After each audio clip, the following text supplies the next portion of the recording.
ओम नमो भगवते वासुदेवाय नमः। श्री भागवत महात्म्य में पहला अध्याय देव ऋषि नारद की भक्ति से भेंट।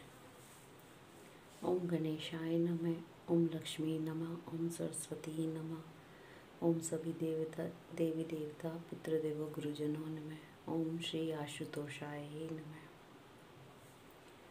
सच्चिदानंद स्वरूप भगवान श्री कृष्ण को हम नमस्कार करते हैं, जो जगत की उत्पत्ति, स्थिति और विनाश के हेतु तथा आध्यात्मिक, आदिदेविक और आदि भौतिक तीनों प्रकार के तापों का नाश करने वाले हैं।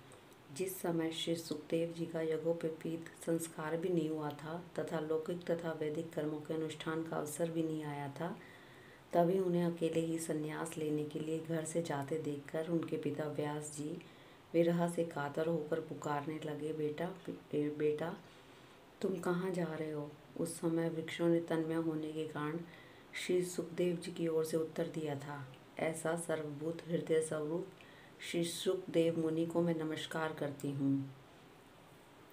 एक बार भगवत कथा अमृत का रसास्वादन करने में कुशल मुनिवर शौनक जी ने नैमिषारण्य क्षेत्र में विराजमान महामती सूत जी को नमस्कार करके उनसे पूछा। शौनक जी बोले, सूत जी, आपका ज्ञान अज्ञान अंधकार को नष्ट करने के लिए करोड़ों सूर्य के समान है। आप हमारे कानों के लिए रसायन अमृत स्वरूप सार गर्भित कथा कहिए।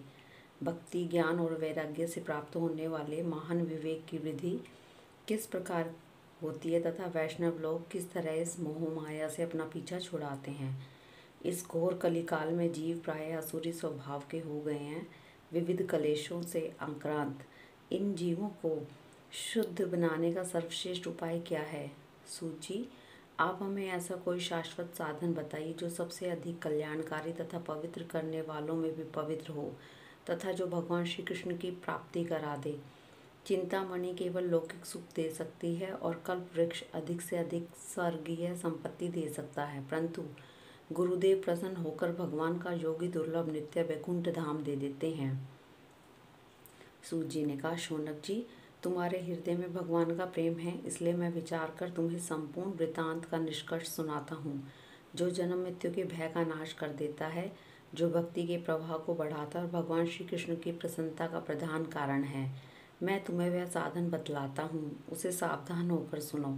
श्री सुखदेव जी ने कलयुग में जीवों के काल रूपी सर्प के मुख का ग्रास होने के त्रास का अत्यंतिक नाश करने के लिए श्रीमद् भागवत शास्त्र का प्रवचन किया है। मन की शुद्धि के लिए इससे बढ़कर कोई साधन नहीं है। जब मनुष्य के जन्म जन्मांतर का पुण्य उदित होता है, तभी उसे भागवत शास्त्र की प्राप्ति होती है।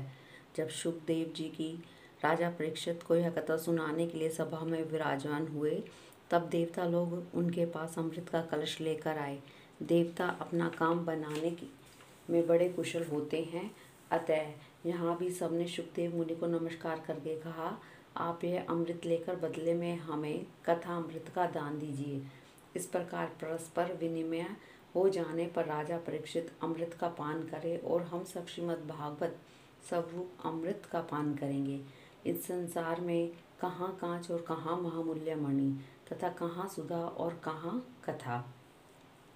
श्री सुखदेव जी ने उस समय देवताओं की हंसी उड़ा दी, उन्हें भक्ति शून्य जानकर कथामृत का दान नहीं किया। इस प्रकार यह श्रीमद् भागवत कथा देवताओं को भी दुर्लभ है। पूर्व काल में श्रीमद् भागवत कथा के श्रवण से ही राजा परीक्षित की मुक्ति को देखकर ब्रह्मा जी को भी बड़ा आश्चर्य हुआ था। उन्होंने सत्यलोक में तराजू बांधकर सब साधनों को तोला, अन्य सभी साधन तोल में हल्के पड़ गए। अपने महत्व के कारण भागवती सबसे भारी रहा। यह देखकर सभी ऋषियों को बड़ा विस्मय हुआ। उन्होंने कलयुग में इस भगवत रूप भागवत शास्त्र को ही पढ़ने सुनने से तत्काल मोक्ष देने वाला निश्चय किया। सप्ताह विधि से श्रवण करने पर यह निश्चय ही भक्ति प्रदान करता है। पूर्व काल में इसे दया पारायण सनकादिक ने देव ऋषि नारद को सुनाया था। यद्यपि देव ऋषि ने पहले ब्रह्मा जी के मुख से इसे श्रवण कर लिया था, तथापि सप्ताह श्रवण की विधि तो उन्हें सनकादिक ने ही बतलाई थी। शौनक जी ने पूछा, सांसारिक प्रपंच से मुक्त एवं विचरणशील नारद जी का सनकादिक के साथ संयोग का हुआ और विधि विधान के श्रवण में उनकी प्रीति कैसे हुई। सूत जी ने कहा, अब मैं तुम्हें वह भक्तिपूर्ण कथानक सुनाता हूँ जो शुकदेव जी ने मुझसे अपना अनन्य शिष्य जानकर एकांत में सुनाया था। एक दिन विशालापुरी में वे चारों निर्मल ऋषि सत्संग के लिए आए। वहाँ उन्होंने नारद जी को देखा। सनकादि ने पूछा, ब्राह्मण, आपका मुख उदास क्यों हो रहा है? आप चिंतातुर कैसे हैं? आप इतनी जल्दी जल्दी कहाँ जा रहे हैं और आपका आगमन कहाँ से हो रहा है? इस समय तो आप उस पुरुष के समान व्याकुल जान पड़ते हैं जिसका सारा धन लुट गया हो। आप जैसे आसक्ति रहित पुरुषों के लिए यह उचित नहीं है। इसका कारण बतलाइए। नारद जी ने कहा, मैं सर्वोत्तम लोक समझकर पृथ्वी में आया था। यहाँ पुष्कर, प्रयाग, काशी, गोदावरी, हरिद्वार, कुरुक्षेत्र, श्रीरंग और सेतुबंध आदि कई तीर्थों में इधर उधर विचरता रहा, किंतु मुझे कहीं भी मन को संतोष देने वाली शांति नहीं मिली। इस समय अधर्म के सहायक कलयुग ने सारी पृथ्वी को पीड़ित कर रखा है। अब यहाँ सत्य, तप, शौच, दया, दान आदि कुछ भी नहीं है। बेचारे जीव केवल अपना पेट पालने में लगे हुए हैं। वे असत्यभाषी, आलसी, मंदबुद्धि, भाग्यहीन, उपद्रवग्रस्त हो गए हैं। जो साधु संत कहे जाते हैं वे पूरे पाखंडी हो गए हैं। देखने में तो विरक्त हैं, किंतु स्त्री धन आदि सभी का परिग्रह करते हैं। घरों में स्त्रियों का राज्य है। साले सलाहकार बने हुए हैं। लोभ से लोग कन्या विक्रय करते हैं और स्त्री पुरुषों में कलह मचा रहता है। महात्माओं के आश्रम, तीर्थ और नदियों पर यवनों का अधिकार हो गया है। उन दुष्टों ने बहुत से देवालय भी नष्ट कर दिए हैं। इस समय यहाँ न तो योगी है, न सिद्ध है, न ज्ञानी है और न सत्कर्म करने वाला ही है। सारे साधन इस समय कलिरूप दावानल से जलकर भस्म हो गए हैं। इस कलयुग में सभी देशवासी बाजारों में अन्न बेचने लगे हैं। ब्राह्मण लोग पैसा लेकर वेद पढ़ाते हैं और स्त्रियां वेश्यावृत्ति से निर्वाह करने लगी हैं। इस तरह कलयुग के दोष देखता और पृथ्वी पर विचरता हुआ मैं यमुना जी के तट पर पहुंचा, जहाँ भगवान श्री कृष्ण की अनेकों लीलाएं हो चुकी हैं। मुनिवरों, सुने, वहाँ मैंने एक बड़ा आश्चर्य देखा। वहाँ एक युवती स्त्री खिन्न मन से बैठी थी। उसके पास दो वृद्ध पुरुष अचेत अवस्था में पड़े जोर जोर से सांस ले रहे थे। वह तरुणी उनकी सेवा करती हुई कभी उन्हें चेत कराने का प्रयत्न करती, कभी उनके आगे रोने लगती थी। वह अपने शरीर के रक्षक परमात्मा को दसों दिशाओं में देख रही थी। उसके चारों ओर सैकड़ों स्त्रियां उसे पंखा झल रही थी और बार बार समझाती जाती थी। दूर से यह सब चरित्र देखकर मैं कुतूहलवश उसके पास गया। मुझे देखकर वह युवती खड़ी हो गई और बड़ी व्याकुल होकर कहने लगी। युवती ने कहा, अजी महात्मा जी, क्षण भर ठहर जाइए और मेरी चिंता को नष्ट कर दीजिए। आपका दर्शन तो संसार के सभी पापों को सर्वथा नष्ट कर देने वाला है। आपके वचनों से मेरे दुख की भी बहुत कुछ शांति हो जाएगी। मनुष्य का जब भाग्य होता है तभी उसको आपके दर्शन हुआ करते हैं। नारद जी कहते हैं, तब मैंने उस स्त्री से पूछा, देवी तुम कौन हो? ये दोनों पुरुष तुम्हारे क्या होते हैं? और तुम्हारे पास ये कमल नयनी देवियाँ कौन हैं? तुम हमें विस्तार से अपने दुख का कारण बताओ। युवती ने कहा, मेरा नाम भक्ति है। ये ज्ञान और वैराग्य नामक मेरे पुत्र हैं। समय के फेर से ही ये जर्जर हो गए हैं। देवियाँ, गंगा जी आदि नदियाँ हैं। ये सब मेरी सेवा करने के लिए ही आई हैं। इस प्रकार साक्षात देवियों के द्वारा सेवित होने पर भी मुझे सुख शांति नहीं है। तपोधन, अब ध्यान देकर मेरा वृतांत सुनिए। मेरी कथा वैसे तो प्रसिद्ध है, फिर भी उसे सुनकर आप मुझे शांति प्रदान करें। मैं द्रविड़ देश में उत्पन्न हुई, कर्नाटक में बढ़ी, कहीं कहीं महाराष्ट्र में सम्मानित हुई, किंतु गुजरात में मुझको बुढ़ापे ने आ घेरा। वहाँ घोर कलयुग के प्रभाव से पाखंडियों ने मुझे अंगभंग कर दिया। चिरकाल तक यह अवस्था रहने के कारण मैं अपने पुत्रों के साथ दुर्बल और निस्तेज हो गई। अब जब से मैं वृंदावन आई हूँ तब से पुनः परम सुंदरी सुरूपवती नवयुवती हो गई हूँ, किंतु सामने पड़े हुए ये दोनों मेरे पुत्र थके मादे दुखी हो रहे हैं। अब मैं यह स्थान छोड़कर अन्यत्र जाना चाहती हूँ। ये दोनों बूढ़े हो गए हैं, इसी दुख से मैं दुखी हूँ।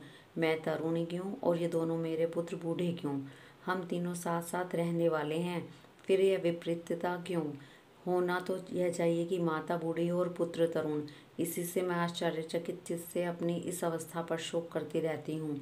आप परम बुद्धिमान एवं योग निधि हैं, इसका क्या कारण हो सकता है, बतलाइए।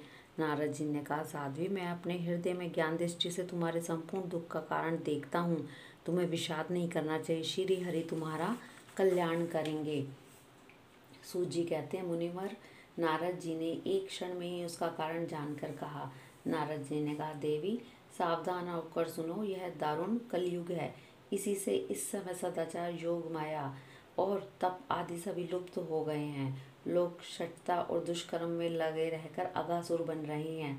संसार में जहाँ देखो वहीं सत्पुरुष दुख से मलन है और दुष्ट सुखी हो रहे हैं। इस समय जिस बुद्धिमान पुरुष का धैर्य बना रहे वही बड़ा ज्ञानी और पंडित है। पृथ्वी क्रमशः प्रतिवर्ष शेष जी के लिए भार स्वरूप होती जा रही है। अब यह छूने योग्य तो क्या देखने योग्य भी नहीं रह गई है, न इसमें कहीं मंगल ही दिखाई देता है। अब किसी को पुत्रों के साथ तुम्हारा दर्शन भी नहीं होता। विषय अनुराग के कारण अंधे बने हुए जीवों में उपेक्षित होकर तुम जर्जर हो रही हो। वृंदावन के संयोग से तुम फिर नवीन तरुणी हो गई हो।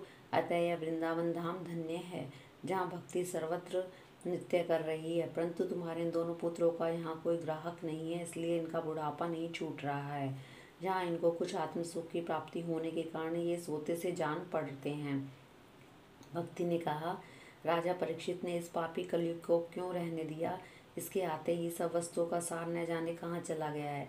करुणा में श्री हरि से भी यह अधर्म कैसे देखा जाता है? मुने मेरा यह संदेह दूर कीजिए। आपके वचनों से मुझे बड़ी शांति मिल रही है। नारद जी ने कहा, बाले, यदि तुमने पूछा है तो प्रेम से सुनो। कल्याणी, मैं तुम्हें सब बताऊंगा और तुम्हारा दुख दूर हो जाएगा। जिस दिन भगवान श्री कृष्ण इस भूलोक को छोड़कर अपने परम धाम को पधारे, उसी दिन यहाँ संपूर्ण साधनों में बाधा डालने वाला कलयुग आ गया। दिग्विजय के समय राजा परीक्षित की दृष्टि पड़ने पर कलयुग दीन के समान उनकी शरण में आया। भ्रमर के समान सारग्राही राजा ने यह निश्चय किया कि इसका वध मुझे नहीं करना चाहिए, क्योंकि जो फल तपस्या, योग एवं समाधि से भी नहीं मिलता, कलयुग में वही फल श्री हरि कीर्तन से ही भली भांति मिल जाता है। इस प्रकार सारहीन होने पर भी इसे एक ही दृष्टि से सारयुक्त देखकर उन्होंने कलयुग में उत्पन्न होने वाले जीवों के सुख के लिए ही इसे रहने दिया है। इस समय लोगों के कुकर्म में प्रवृत्त होने के कारण सभी वस्तुओं का सार निकल गया और पृथ्वी के सारे पदार्थ बीजहीन भूसी के समान हो गए हैं। ब्राह्मण केवल अन्न धन आदि के लोभवश घर घर एवं जन जन को भागवत की कथा सुनाने लगे हैं, इसलिए कथा का सार चला गया। तीर्थों में नाना प्रकार के अत्यंत घोर कर्म करने वाले नास्तिक और नार के पुरुष भी रहने लगे हैं, इसलिए तीर्थों का प्रभाव भी जाता रहा। जिसका चित्त निरंतर काम, क्रोध, मान, लोभ और तृष्णा से तपता रहता है, वे भी तपस्या का ढोंग करने लगे हैं, इसलिए तप का भी सार निकल गया। मन पर काबू न होने के कारण तथा लोभ, दंभ और पाखंड का आश्रय लेने के कारण एवं शास्त्र का अभ्यास न करने से ध्यान योग का फल मिट गया है। पंडितों की यह दशा है कि वे अपनी स्त्रियों के साथ भैंसों की तरह रमण करते हैं। उनमें संतान पैदा करने की ही कुशलता पाई जाती है। मुक्ति साधन में वे सर्वथा अकुशल हैं। संप्रदाय अनुसार प्राप्त हुई वैष्णवता भी कहीं देखने में नहीं आती। इस प्रकार जगह जगह सभी वस्तुओं का सार लुप्त हो गया है। यह तो इस युग का स्वभाव ही है, इसमें किसी का दोष नहीं है। इससे पुंडरीकाक्ष भगवान बहुत समीप रहते हुए भी यह सब सह रहे हैं। सूत जी कहते हैं, शौनक जी, इस प्रकार देव ऋषि नारद के वचन सुनकर भक्ति को बड़ा आश्चर्य हुआ। फिर उसने जो कुछ कहा उसे सुनिए। भक्ति ने कहा, देव ऋषि, आप धन्य हैं। मेरा बड़ा सौभाग्य था जो आपका समागम हुआ। संसार में साधुओं का दर्शन ही समस्त सिद्धियों का परम कारण है। आपका केवल एक बार का उपदेश धारण करके कयायुध कुमार प्रहलाद ने माया पर विजय प्राप्त कर ली थी। ध्रुव ने भी आपकी कृपा से ही ध्रुपद प्राप्त किया था। आप सर्वमंगलमय और साक्षात श्री ब्रह्मा जी के पुत्र हैं। मैं आपको नमस्कार करती हूँ। हरिओम तत्सत। हरिओम तत्सत।